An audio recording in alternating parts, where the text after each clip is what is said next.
Hey, how are you doing? My name is, well, first and foremost, even before I introduce myself, I'd love to welcome you into this new video.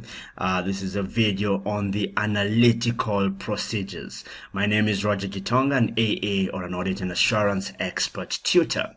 Now, this particular area is normally delved or touched on in chapter 16 of your study hub, and there have been a few questions around it. Analytical procedures, what are they? How do they work? How do I use them? What is the frequency of the times that I should use them in a question? And what are they really in terms of their distinction or their difference between tests of detail and analytical procedures? Is an analytical procedure a substantive procedure? There have been so many questions, and I want to really touch on those doubts in this particular video. Please know this is not a teaching video, but it's just a video to help us understand better this particular area. Now, I would want to appreciate the fact that, as you can see that image there, there's a split between the sand and the sea, right? It seems like it's a 50-50% or 50-50 split, isn't it? And that's basically what happens with analytical procedures. It could either be tested in section A or in section B, or it can be tested in both, really. So you might never miss out a question on this and on this area, and therefore it's very vital to every part of the audit process. Now, I want us to first of all understand why or when do we normally use it. We're going to talk about that, but first and foremost, let's talk more about what does it necessarily mean. What is an analytical procedure?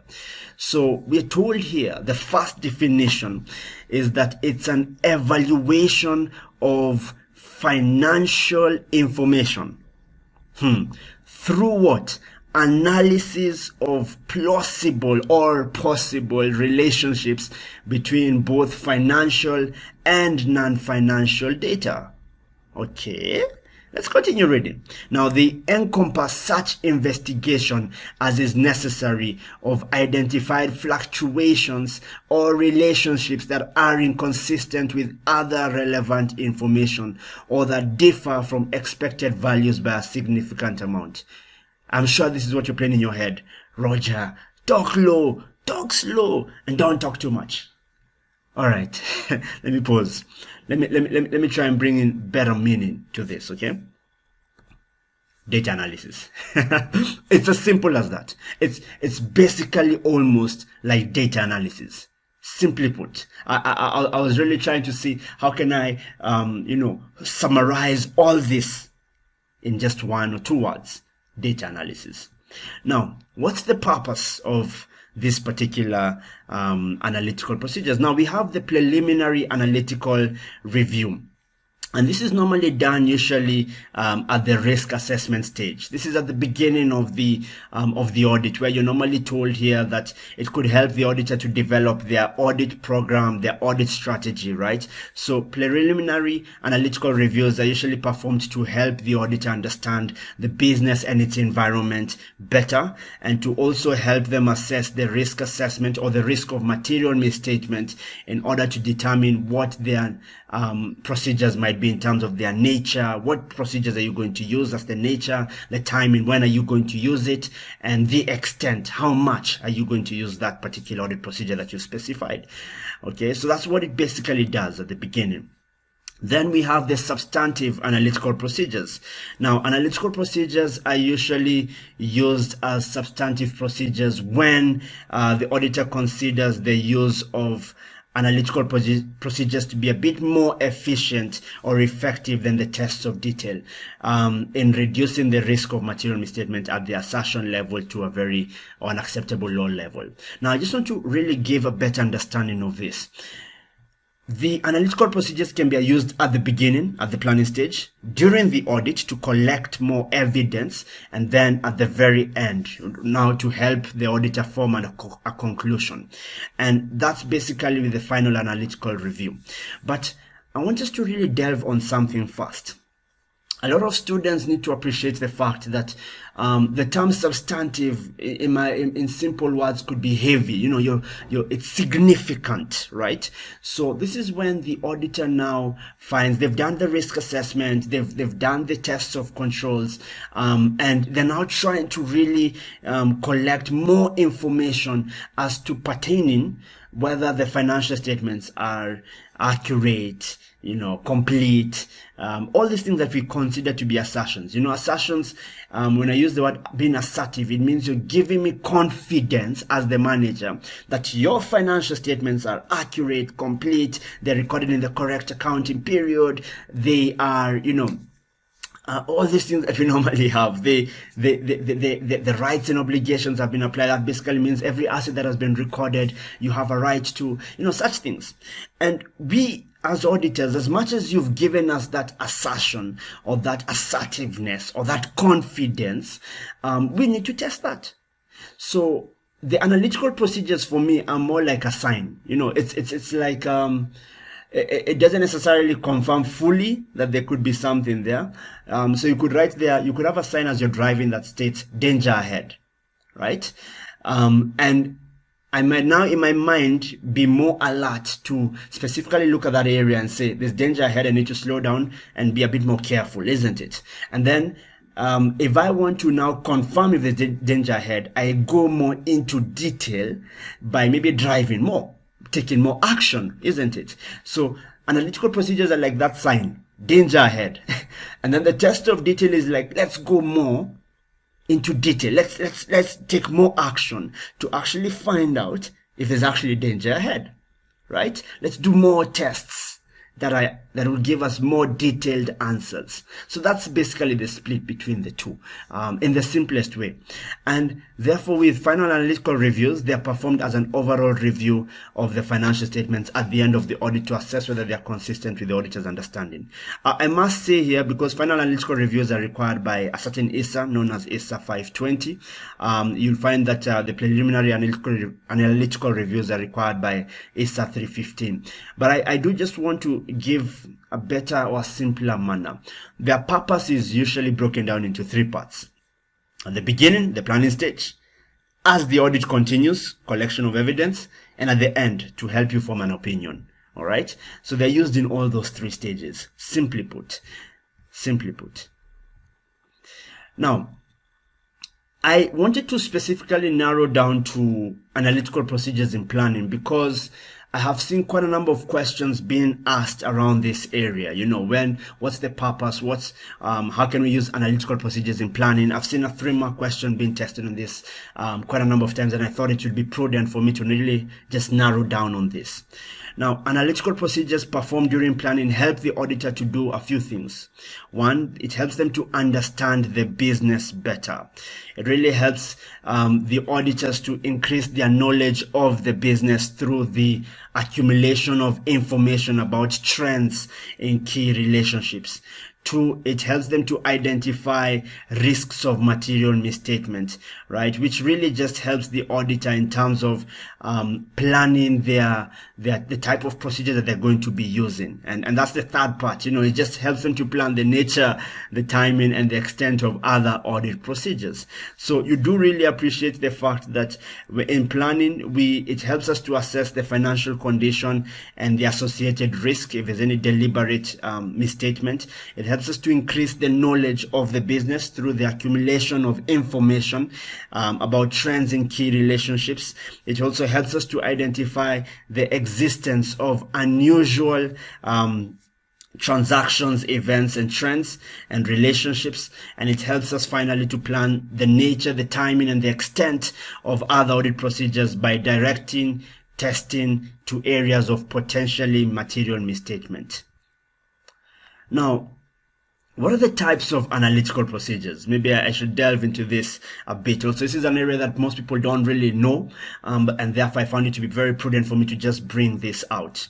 So first and foremost is the trend analysis, and this is basically the analysis of changes in an account over time. You just want to see the trend. How are things going? It's as if you're monitoring the bar graphs or the charts, the line graphs when you're watching the stock market. You're just trying to see how are things going. What is happening really, right? Trend analysis. analysis. We realized at this time of the month, sales are really high, and last year this time it wasn't as high. So why the case? Have you overstated your sales? Such things.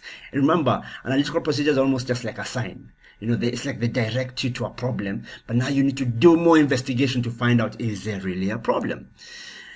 At the same time, ratio analysis, which is very common for us. Most of us are very familiar with ratios. We've computed the current ratio, the quick ratio, or the acid test ratio, the profitability ratios that you know of. And therefore, you realize that ratio analysis is also a very common type of analytical procedures that we use, especially in this particular area. And we find ratio analysis being tested a lot, especially when you're dealing with risk assessment. And remember, the purpose of analytical procedures can be used also during risk assessment. And then we have the reasonableness testing. This is the analysis of accounts or changes in accounts between accounting periods that involves the development of a model to form an expectation based on financial data. So what happens is that we could have basically analyzed how things are moving, and the auditor forms an expectation of what they hope to find, or the results that they hope to find. And based on the expectation, let's say, for instance, I expect you guys to make $1 million in sales. And then I compare to what you actually achieved. And I realize that the difference is significantly high. And I would want to now question why that is the case. So basically, we form an expectation. So determining which type of substantive analytical procedure you're going to use as an auditor is just purely a matter of professional judgment. Now, I want us to look at a few steps on how we can use substantive analytical procedures. One is develop an independent expectation. The development of an appropriately precise objective expectation is the most important step in effectively using substantive analytical procedures. An expectation is basically a prediction, right, of a recorded amount or a ratio. And the prediction can be specific, a specific number, a percentage, depending on the desired precision. Now, the auditor is expected to have at least an independent expectation whenever they use procedures, substantive analytical procedures. And the auditor also is meant to develop expectations by identifying plausible relationships between, for instance, maybe the store square footage and the retail sales. So we are looking at the square footage of a store. Should be the higher the store square footage, the greater the number of sales in that retail market. You'd expect that. Or market trends and client revenues. Maybe the market trend is showing that you guys are very trendy, and therefore we expect you to have higher revenues. But that's not the case, So we might develop our own expectation. 2, define a significant difference. Now, I find this to be very important. While designing and performing substantive analytical procedures, the auditor should consider the amount of difference from the expectation that can be accepted without further investigation. So this maximum acceptable difference is what we like to call the threshold, simply put. And then we compute the difference. Basically, that's the third step. We compute the difference. It's just a mechanical calculation. And then from there, we investigate significant differences and draw conclusions. Now, I like this part because it's almost like how we normally give an analytical procedure statement in your exam. You're able to say, compare, let's say we take up a relevant ratio. And this is so important. Many times, let's say most students, when they're given an analytical procedure, they give it mostly in audit evidence question. And sometimes they might give a ratio that is not relevant to what they're being asked for. So for instance, maybe you're being told to describe substantive procedures testing the completeness of receivables. And then you go on to describe, a ratio dealing with payables, payment period, and you're wondering, how is that even relatable to what you've been asked? The most appropriate ratio would have been the receivables collection period. So you want to compare the receivables collection period of the current year with the prior year, and then this is how we write it. And then if there are any significant differences, investigate them or inquire from management, because management can give you a better understanding as to why there's that particular difference. So that's one of the ways that we normally like to give an appropriate, substantive analytical procedure.